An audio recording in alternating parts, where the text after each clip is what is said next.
नमस्ते। आज हम एक बहुत ही दिलचस्प क्लासिक कहानी पर बात करने वाले हैं। ये कहानी एक बहुत पुराने सवाल का जवाब देती है। कहानी है चालाक बकरी और मूर्ख भेड़िए की।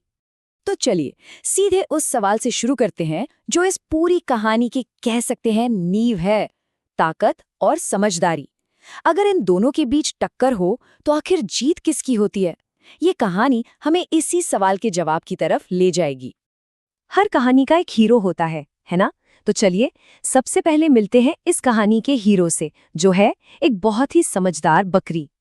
तो कहानी कुछ यूं है कि एक जंगल में एक बकरी रहती थी, पर वो कोई ऐसी वैसी आम बकरी नहीं थी।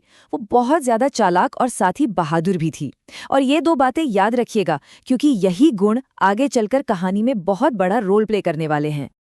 और अब आता है कहानी में एक ट्विस्ट। बकरी का सामना होता है जंगल के सबसे बड़े खतरे से, मतलब एक भूखे भेड़िए से। तो सोचिए, एक बिल्कुल नॉर्मल सा दिन था। बकरी आराम से नदी किनारे घास चढ़ रही थी, सब कुछ शांत था। और तभी, जैसा कि अक्सर कहानियों में होता है, अचानक एक भूखा भेड़िया वहां आ टपका। और बस यहीं से बकरी की असली परीक्षा शुरू हो जाती है। भेड़िए ने जरा भी वक्त बर्बाद नहीं किया। उसने सीधे सीधे अपनी बात कह दी। उसकी आवाज में कोई रहम नहीं था, सिर्फ एक शिकारी वाला घमंड था। मतलब बकरी के लिए तो ये एक तरह से सीधी सीधी मौत की धमकी ही थी। अब जाहिर सी बात है, ऐसी सिचुएशन में कोई भी डर जाएगा। बकरी भी डर गई, बहुत डर गई। लेकिन जो बात उसे खास बनाती है ना, वो ये है कि इतना डरने के बाद भी उसने हिम्मत नहीं हारी। और बस यहीं से पूरी कहानी का रुख पलट जाता है। और यहीं पर बकरी की चालाकी काम आई। देखिए, उसने भेड़िए से लड़ने की बेवकूफी नहीं की। उसे पता था वो जीत नहीं पाएगी। उसने इस्तेमाल किया अपने दिमाग का। उसने एक ऐसी बात कही जो भेड़िए को सुनने में तो बड़ी नॉर्मल लगी, पर असल में ये उसकी बचने की पूरी प्लानिंग का पहला स्टेप था। तो अब देखते हैं कि आखिर वो तरकीब थी क्या, वो कौन सा प्लान था जिसने उसकी जान बचा ली। ये सब कुछ उसकी सोची समझी स्ट्रैटेजी का हिस्सा था। देखिए, बकरी का प्लान बहुत सिंपल था पर बहुत असरदार। स्टेप 1, भेड़िए से परमिशन लेकर नदी के पास जाना। स्टेप 2, मदद के लिए जोर जोर से चिल्लाना। और स्टेप 3, अपनी चीख पुकार से भेड़िए को डराकर भगा देना। अब सवाल ये था कि क्या ये प्लान काम करेगा?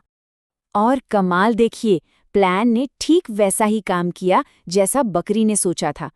और एक बात और, बकरी ने सिर्फ बचाओ बचाओ नहीं चिल्लाया।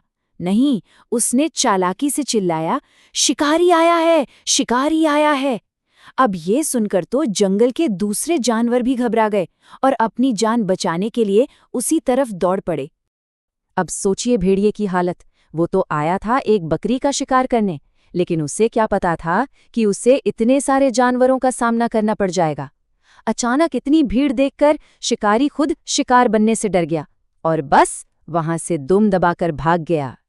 तो इस पूरी घटना के बाद कहानी हमें अपनी सबसे जरूरी सीख की तरफ ले जाती है कि आखिर सबसे बड़ी ताकत है क्या चीज।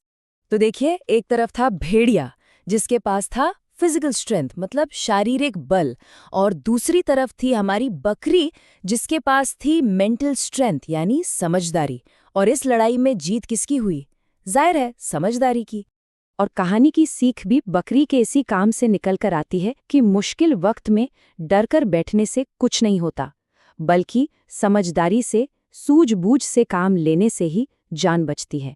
तो कुल मिलाके इस कहानी का जो सार है, जो निचोड़ है, वो बिल्कुल साफ है। असली ताकत जिस्म में नहीं, दिमाग में होती है। किसी भी मुश्किल घड़ी में सही तरीके से सोच पाने की जो काबिलियत है ना, वो ही सबसे बड़ा हथियार है। तो इस कहानी को हम इसी एक सवाल पर खत्म करते हैं।